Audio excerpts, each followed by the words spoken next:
So, let's go to the Netherlands. You played with a lot of cool people there. Is there any work that you would highlight? I also wanted you to talk about the following. You lived 12 years in the Netherlands. That's a long time, 14 years. So I wanted you to talk about that time you've been mentioning. The reason for the change, if you want to talk about it, and what's different in European music compared to your background. Is it for the better or for the worse? We talked a little bit about that too, but if you want to expand on it. There's no difference in music, right? Music is the same all over the world. But, Americo, maybe it's the musical mindset. The attitude maybe could be back then. When I went to Orlando, I felt it was much more professional. Much more professional. The caliber of the musicians was also higher. But nowadays, I think it's kind of stagnant, right? But back then, ordini. The first time I entered a recording studio in Holland, I didn't understand anything. There was no studio in place. Like this. I'm not using it anymore. Soon, God, and by the modern right, as if studying in the United States he was already at that level, so in that sense, really, it's a big impact. Although I traveled a lot to Buenos Aires before going to the Netherlands, right? With this orchestra, Buenos Aires has always been a city quite advanced, technologically. Brazil is not you. There was no Brazil. I hadn't come here yet, no. I came the first time I came to Brazil on vacation. It was in the 90s, 93, around there, but I stayed for a short time. Okay. There's a passage for, I got it. But like this, in Europe, I felt that difference, right? Even though you already knew Brazilian music, you knew the language, right? I learned to speak Portuguese in the Netherlands. You married a Brazilian in the Netherlands. Yes, but besides that, actually, before I met her, I started playing with a Brazilian drummer in a club there, which was also a Brazilian club, right? Of my great friend Jacob, and the name of the famous club was Canacão. Rio was a place that became a bridge in Amsterdam. It was always packed. Think of a place full from Monday to Monday and always with live music from midnight to 4 in the morning. What time do you need? I did this for years, and once I played with all the bands. One after another hired me, so I played every day. This went on for 3 years, man. I played every day from midnight to 4 or 5 in the morning. I only slept in the morning. Total Dracula, wow. But anyway, so I was one of the drummers for the first band, right? Paulo Prata, that's his name, from here in Rio. And he only spoke Portuguese. And he, right off the bat, talked to me. He said, man, to work with me, you're going to have to learn Portuguese. He really said that. I said, cool, so I started learning to communicate with him, right? That way, and then more Brazilian friends. There were a lot of Brazilians there, right? I was learning like that, slowly, right? The Portuguese language, but we were on to something else. It's not just the pop repertoire there, it's also international, the Brazilian repertoire. I already knew in Uruguay. Is the language there? You also said that if you develop on the spot, you didn't know a pianist who shows the exams, his name is Alton Malay, not French. No, he's not really a teacher there. But he loved Brazilian music. His dream was to go to Brazil.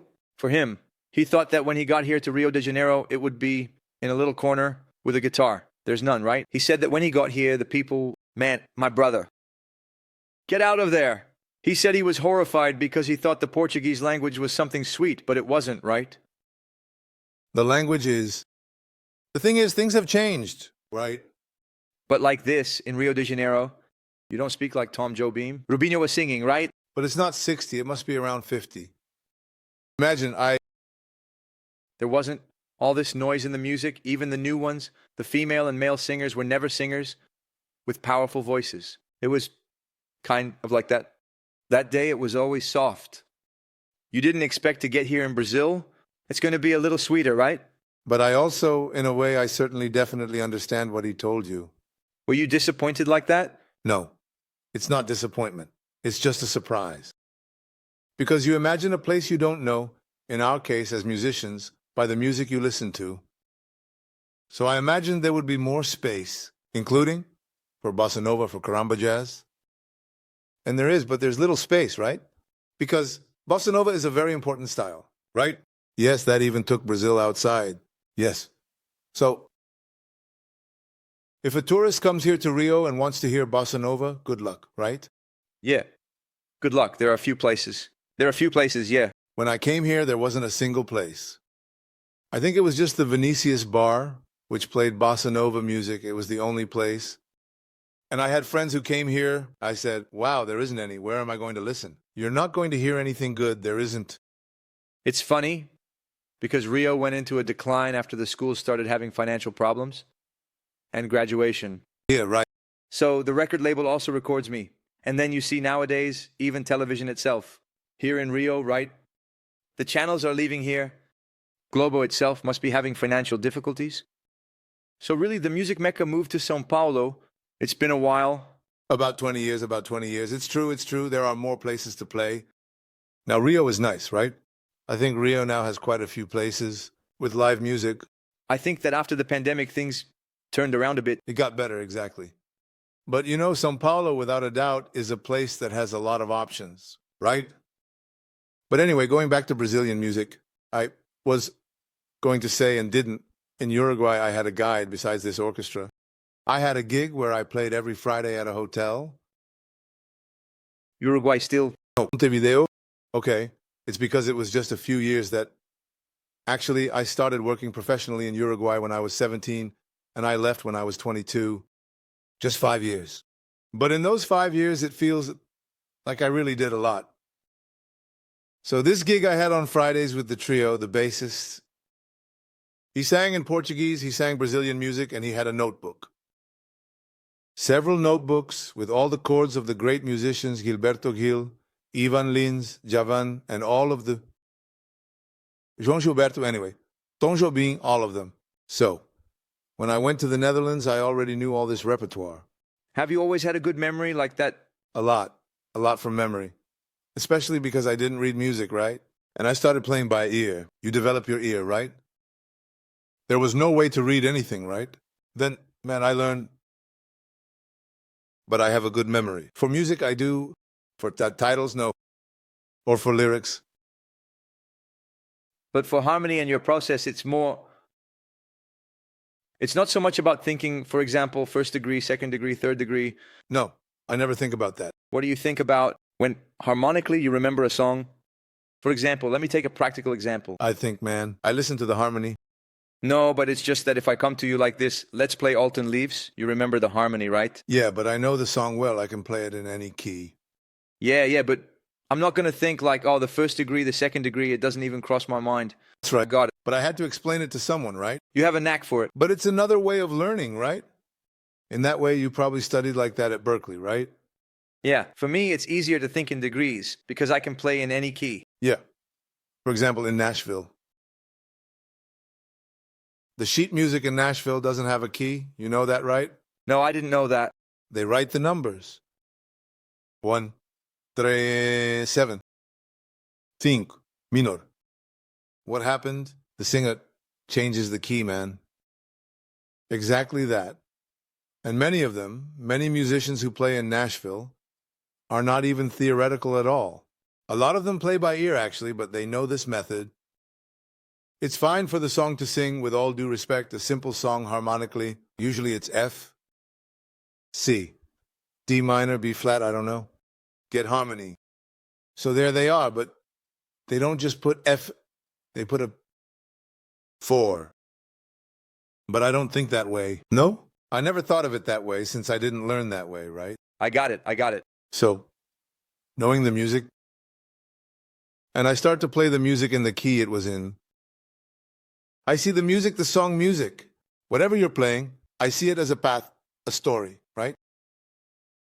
Now, if you ask me to pick a song in the middle, sometimes I get stuck, like in the middle, it's in the middle of the song. Let's start from this part here. Oh. Then I have to stop and think. Wait, where were we going again? Because it's like I start the music and just go. I got it. But then you're saying, if you were rehearsing with the sheet music there? No, with the sheet music, that's fine, but without the sheet music. No, if you haven't memorized the song yet, really, it's good. I think it's the middle of the song. No, but it's that the music takes me along, the story, the chords happen because the music keeps going. In some way, I feel that way. So, for example, Starting Over, it's a song that it has a trap, right? From Ivan. What's the key? No, I remember the song. E minor, then 7/3D, G major, C, always diminished left hand, B. Then it modulates F minor, and it has already modulated to another key. But anyway, for example, if you say, let's start over from F minor, I need to stop for a second to think, wait, I definitely have to start it. Got it. Okay, got it. Like, cool, that's it. So that's how my brain works.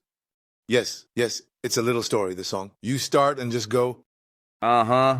Yeah. This here Ivan LINS definitely has some traps. Right.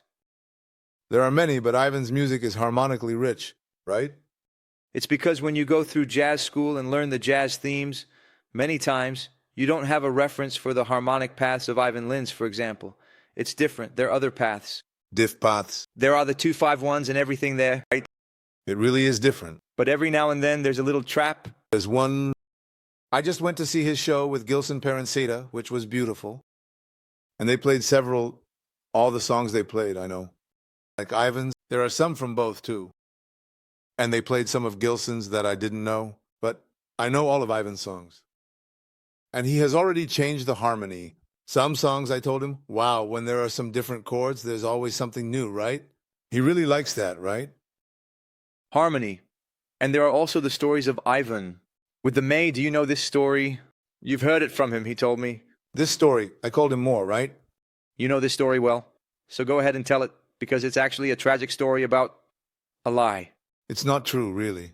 And let's face it, there's no human being who doesn't lie. Ivan is a guy. Apparently, Miles wanted to record an album with songs by Ivan, but he was already sick and...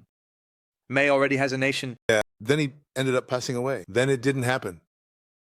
It's because it seems that Miles wanted to select the songs, but in the end he picked 20. No. Oh, yes. I could, because there are really a lot of beautiful songs. It's hard when I played with Ivan. We had to reduce the set at the blue note. It was a struggle, he would say like this. No, this one can't be taken out. Man, this one can't be taken out either. No way.